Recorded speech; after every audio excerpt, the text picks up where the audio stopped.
Well now, looks like there's some newly converted firewood that's blocking my path back to the bee park today.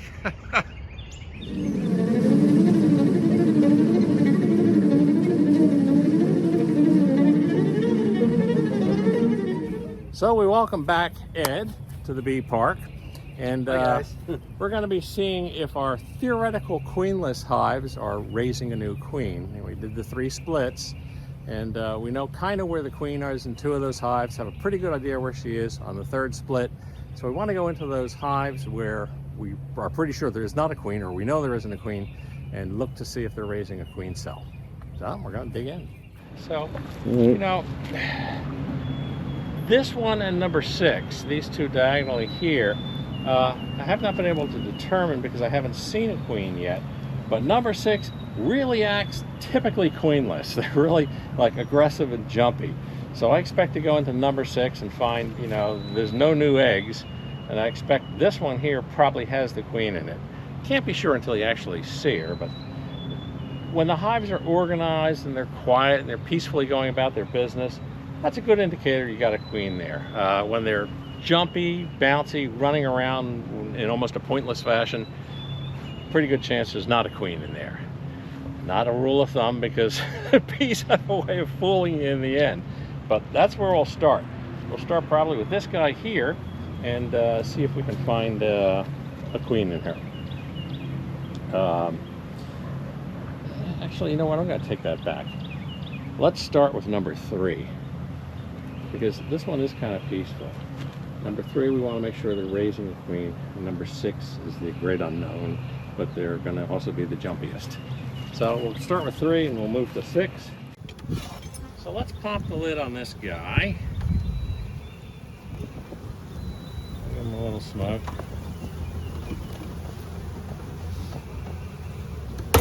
They're dancing around towards the top, which is another indicator that sometimes there isn't a queen in there. It's always best to address these hives from the back. Also, the way the sunlight works out, that also is helpful.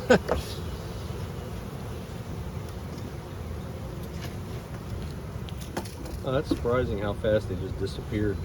Yeah, smoke generally does that. If I remember right, we have some blanks over here, so. Honey. Plenty of drones. I see 2 little queen cups at the bottom. That's right here. But they do not have anything in them. Lots of little queen cups all over the place. And you said this one you thought had the queen in it? No, this one does not. Oh, okay. Should not have the queen in it. So we're also looking to see if there are any eggs. But I'm most interested in seeing them raising an emergency queen. To do that, they really need to have started with a very, very young larva or with an egg. And sometimes when you do a split, the split doesn't have those resources necessary to raise one. So in that case, you have to introduce another frame of a very young brood. If it's too old, then they just move along, and they're not going to try to raise a queen. So far, I am not seeing any new eggs, as we would expect. If you have a queenless hive and you start seeing eggs, that's another big red flag. What can happen is you can end up with what is known as laying workers, where a worker bee will start laying eggs, and that's very difficult to resolve because it may be more than one, and they kind of think they have a queen. It makes it very difficult to introduce a new queen. What do we have down there? That looks like a queen. That's a queen cell. And they're feeding something. Yeah. I'm hoping we didn't disturb something when we pulled it out. When we pulled it out. Because sometimes they bridge between the supers. So I would like to see another one, because I'm a little that one worried. Looks like, how can you tell that, or there's only a tiny hole that they feed through? Well, they'll cap it off, or she'll cap it off. The question I have is whether just in the process of pulling this frame out, we might have damaged it, because they don't know their hive's going to be taken apart. So they're not too worried about attaching it to other objects. And that's a problem because when you go to inspect, I'm going to try to place this in a position where it isn't being affected by anything. It's very hard.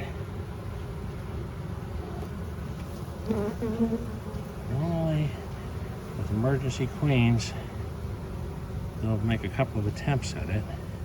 If that was in the process of being capped, then we're good. If it already had been capped, that got opened up, then we're not good. So if there's another one. Okay. See So right if she there? capped it, that would mean that she's ready to go into the Right. pupa state before she takes and becomes an actual queen. Exactly. So there's one littler queen cell down here, which is what we want to see.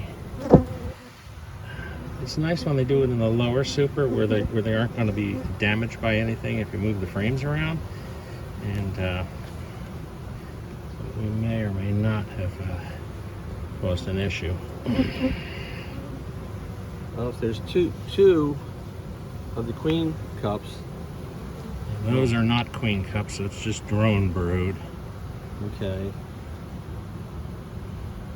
Here's another one. See the two little peanuts here? Oh, okay, right Yeah, in. right there, yeah. All right.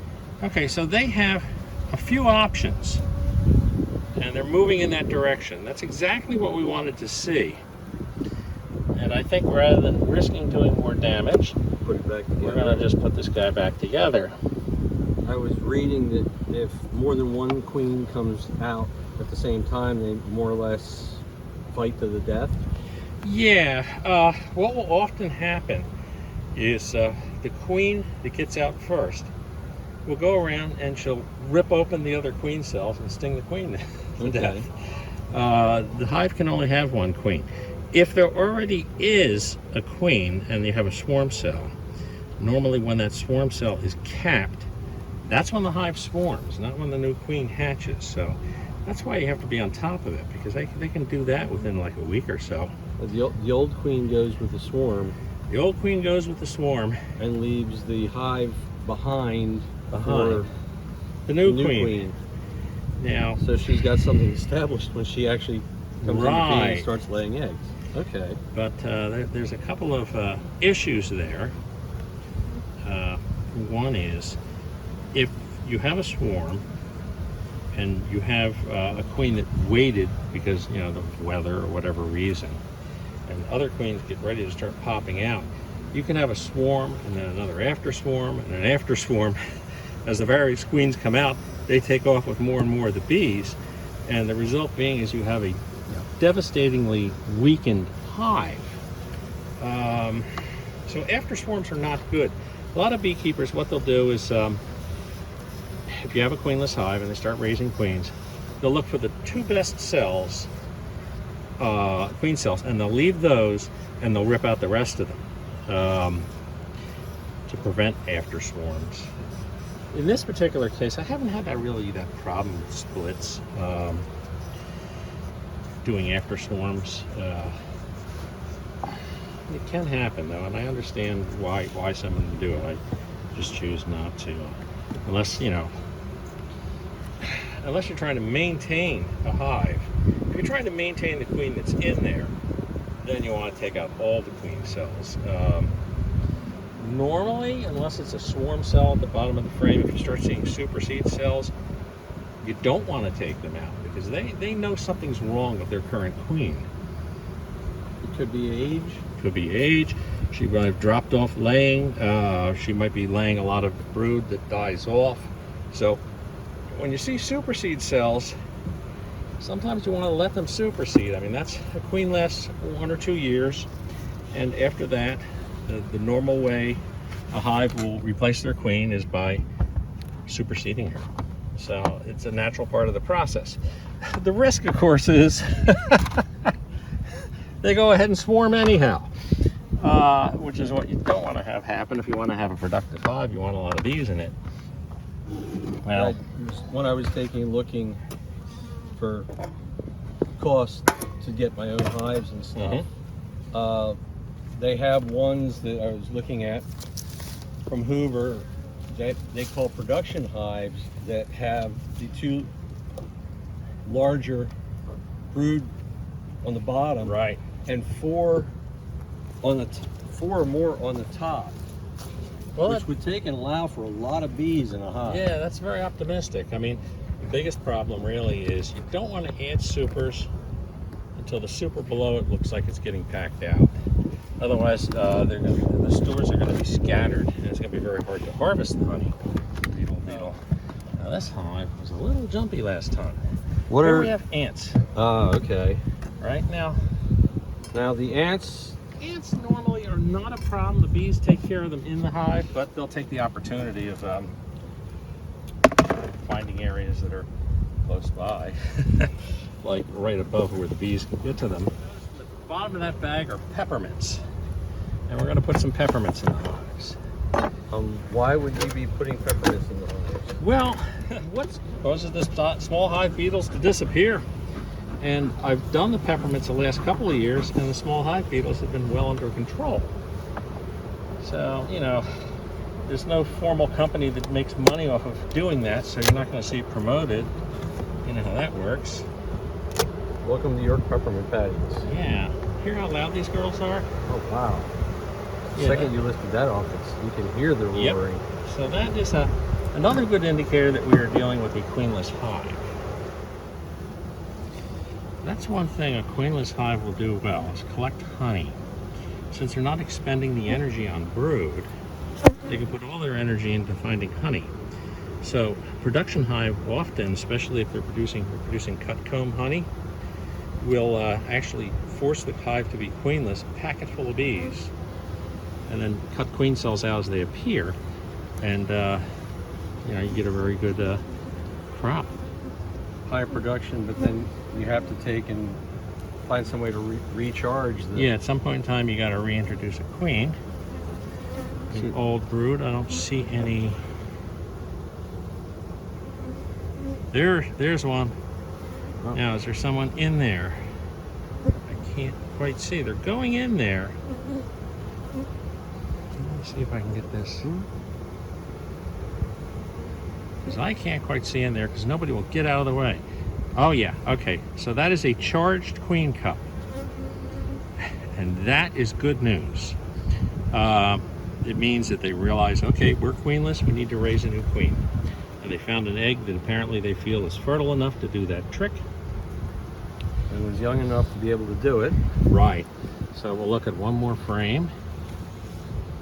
And I'd like to see more than one. Raise the We might not, chances. though. There's some worker brood. Of course, what happens is you wait a couple of weeks, and if they just aren't getting queen right, then you try to find a frame of brood from another hive and you put it in there and give them a second round.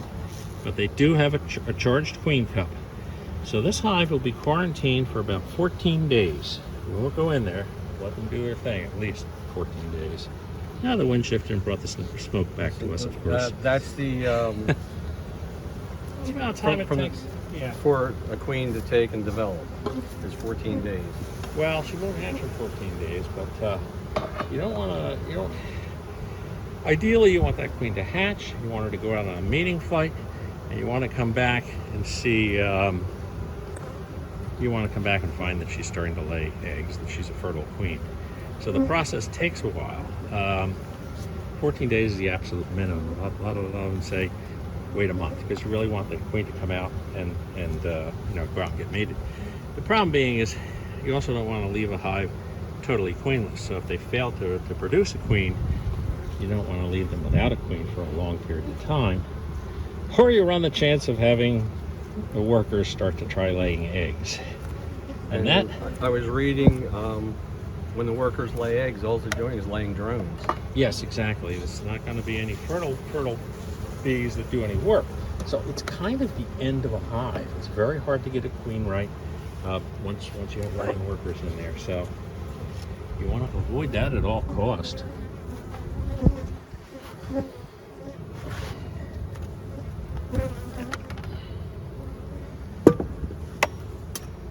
So this one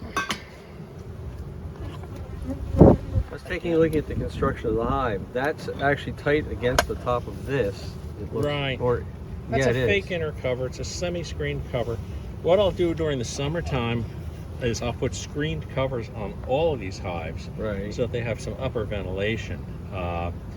Because especially you get a heat wave, it's very hard for them to keep the hive cool. Well, if you provide some upper ventilation, heat rises, and that'll help keep the hive cool. Not something you want to do during the winter. You want to insulate it, but during the summer, you want to make sure they have good airflow. So I made up a bunch of these, and I've run out of inner covers right now. So I have a few of these in a couple of these hives. To prevent water from getting into the hive, you still have to put a cover on it, though. Yeah, the cover is your roof.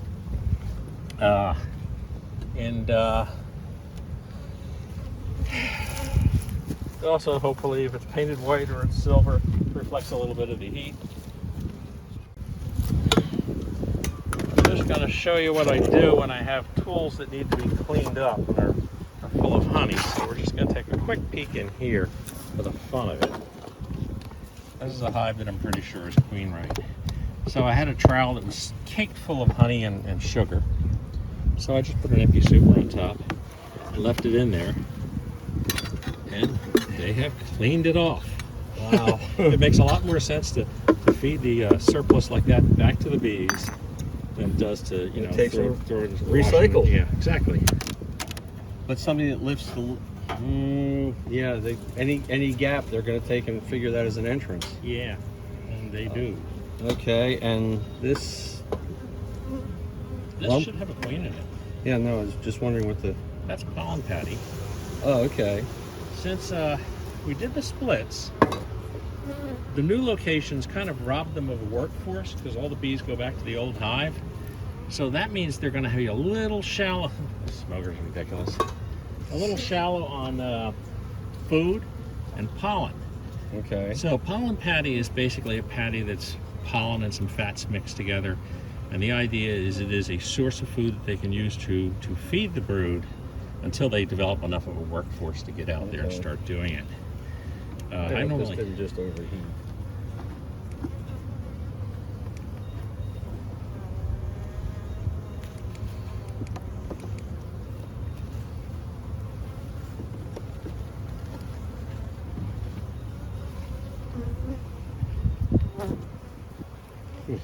Now you'll notice this hive's a lot quieter than the hive over there.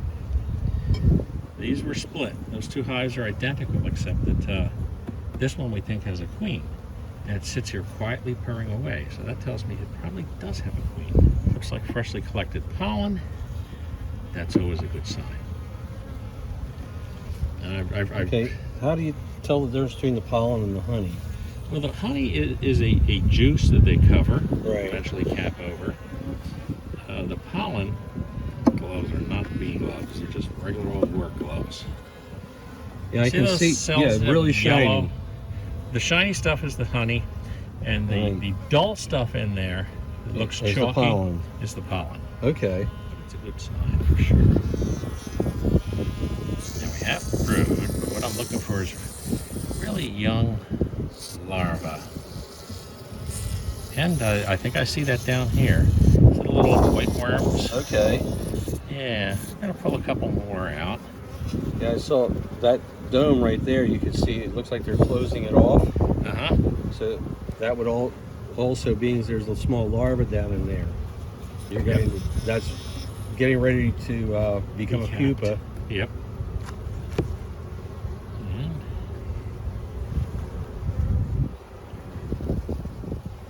There's a lot of information that you can read about this that I've noticed. But one of the things, oh, there we have a drone floating around. Yes. So much information, but until you actually have a chance to see it up Exactly. front, personal, Yeah. and be able to experience it, So it makes it difficult. the area of interest is in here, where we see capped brood, we see larvae that have developed, and we see very, very tiny larvae next to that. And if we look close enough, we're probably going to see eggs. So that tells us there's an active queen in here laying. Okay. Because in the period of time, which is about a week to 10 days, most of the larvae would have developed and started to become capped. The fact that I'm seeing tiny, tiny larvae, my eyes aren't good enough to see the eggs, but I'll look at one more frame. Just because? Yeah, just because. I mean, I wish I could see with that detail. Some people can look in there. Oh, there's eggs in there. Having the screen in front of your face doesn't help either. Having the screen in front of your face doesn't help either. Yeah. Yeah, I'm seeing. Yep. Okay. Again, in these cells here, you'll see the tiniest of little dots. Those are eggs. I can't. Yeah, I know. And the I'm tiniest shading of it. little worms. Those are you know, fresh larvae that have hatched out of the egg, and they're going to become a big larva and then cap off. So, this is our queen hive. Okay. We got our queen in here, so that's good news. So we were 3 for 3 in that the new location ended up with the queen, which is what we wanted. The old location ends up with the workforce and enough resources to raise a queen. So we have a queen here, we have a queen there. These are 2 new locations, and we have a queen in number 2, which is a new location. And all 3 of the hives that we split now have queen cells. And I'm a little worried, you know, as I say, when you separate the frames, if it's bridged, you can damage a queen cell. So I got to keep an eye to make sure we didn't actually set ourselves back examining that hive. But you have to go in and make sure that they are able to do If you don't know it's there, you can't. Right. It's a catch-22 in that, you know what, I want to move brood frames together. It isn't as important this time of year, but when it's cold out, you want to keep the brood together as much as possible. All in the center. Right. You were saying that last time I was here. Yeah. To basically, they insulate and heat themselves. Right. One of the techniques, if you have a hive that's a little too wild and you know it's going crazy and it's the summertime, you actually do the opposite, which is to checkerboard the frames. Separate frames with brood with frames that either have resources or are blank. And the reason being is you actually want to slow them down. There's no chance during the summer that they're going to chill out, but it does slow down the feeling that they're overcrowded. The real trick is you got to get supers on in time to not overcrowd the hive, but you don't want them too early or the resources will be scattered throughout. Probably within the next couple of weeks I'm going to come back and I'm going to start putting queen excluders on these hives and put empty supers on top. That'll take and force them to put the honey up at the top. No, it doesn't force them. What it does is it prevents the queen from getting up there and laying eggs in what's an area that you're going to extract honey from. So that's a good thing. Let me just it definitely is. So the last thing I'm going to cover is what's known as whiteboard inspection. This is where I was reading that there's this parasite that bees get that originally came from China. Aromites. And that, you know, it's basically, from what it looks like a tick that attacks bees. Yep.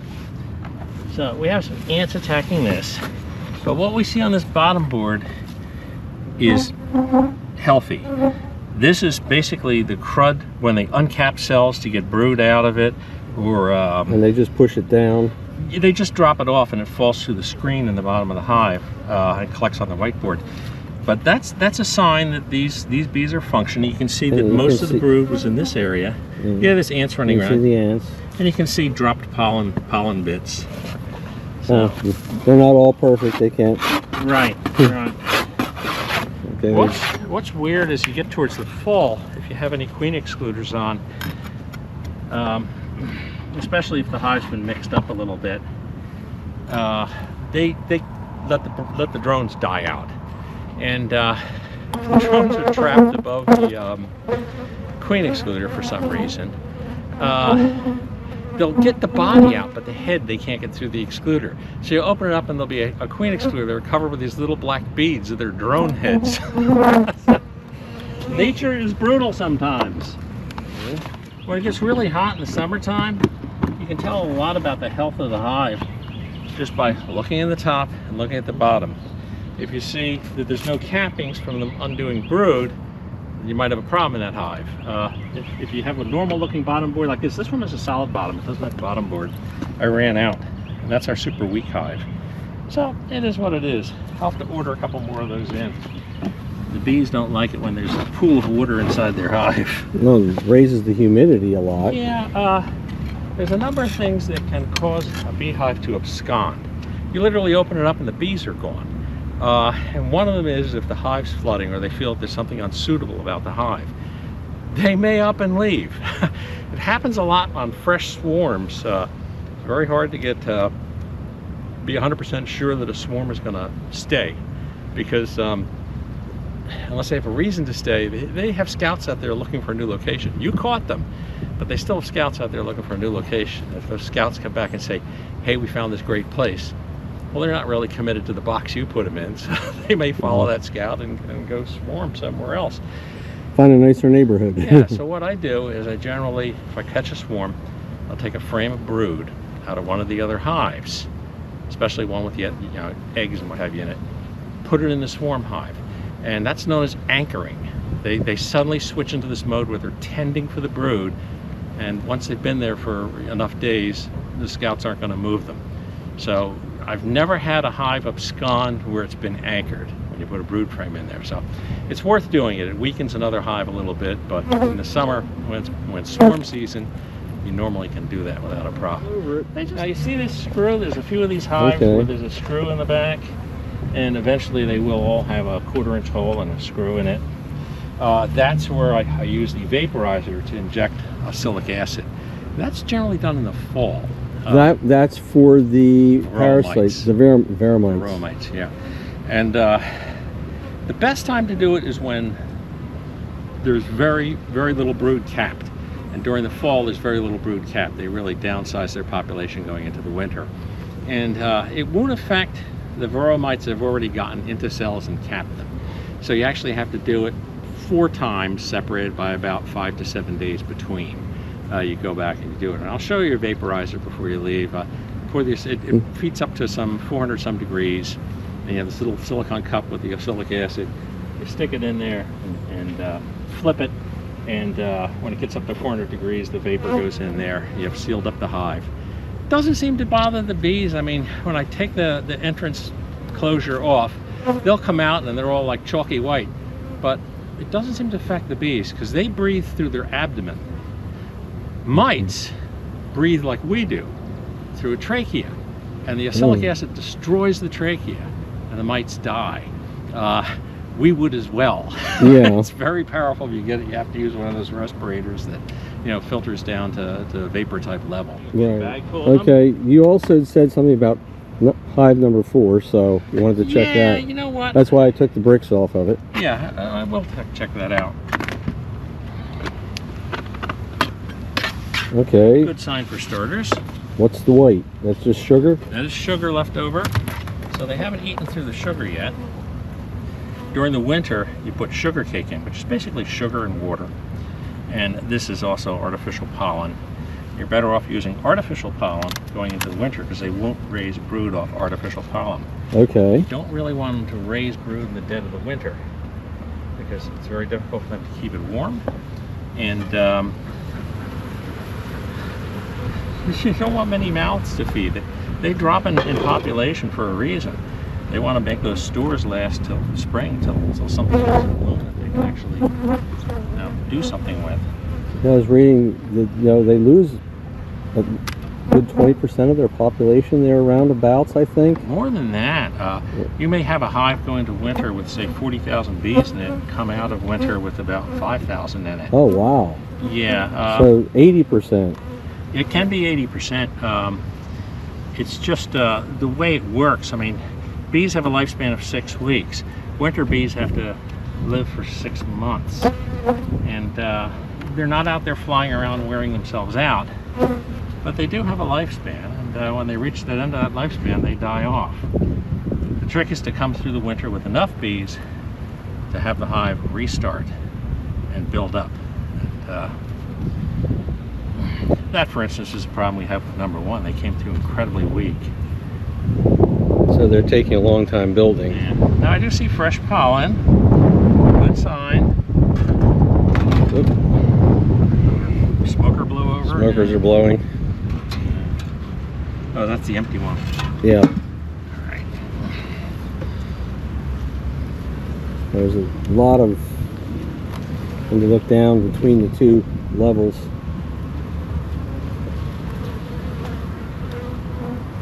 Oh, beautiful, beautiful. Look in those cells if you can with the camera. Almost every single cell has either an egg or a larva or a developing larva. Nice. So that's going to be a nice thick frame of brood. Okay, that's what I wanted to see. Okay, now while it's out, I do have a question. Sure. Over here, you have That's honey. That's actually honey? Yeah. Because it almost looked like there was mold on the top of it. They'll bulge it out. No, that's not mold. No, it's... And interestingly enough, mold, the bees look at as being a food source. Now what I'm going to do is I'm actually going to lift this aside and smoke them, scrape some of that down. So that there's a separation between the two instead of...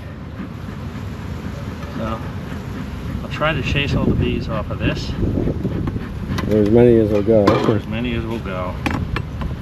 And then we'll scrape the fur comb off. Leave it lay, they'll pick it up. Well, actually, they won't reuse wax for the most part. Oh, they don't? No, but you know what you do is you collect the wax, you melt it down, and you paint it on the new comb. And then they'll utilize that wax that's on the comb. So you get new comb, it's like plastic with a thin coating of wax. Right. Well, you use the other comb, melt it down on a paintbrush, a bucket of hot wax, and you just thicken up that layer. And for every pound of wax, they've had to consume 8 pounds of honey. So the less wax that they have to produce, the more honey the hive is going to have, and the more stores it'll have for winter. Okay. So I'll come back here later today sometime and pick up some of this bird comb and put it in a bucket. And then at the end of the season, I put that bucket on a burner, melt it all down, filter it out, and then we have wax to paint new comb with. Oops, I'll take that pollen patty, put it right there. Looks like you already had peppermints in there. I had a couple peppermints in. We had this open, so let me go grab the peppermints. Well, what isn't on the footage is we did go back and we checked the whiteboards, obviously, and we put 4 peppermints in each of the hives.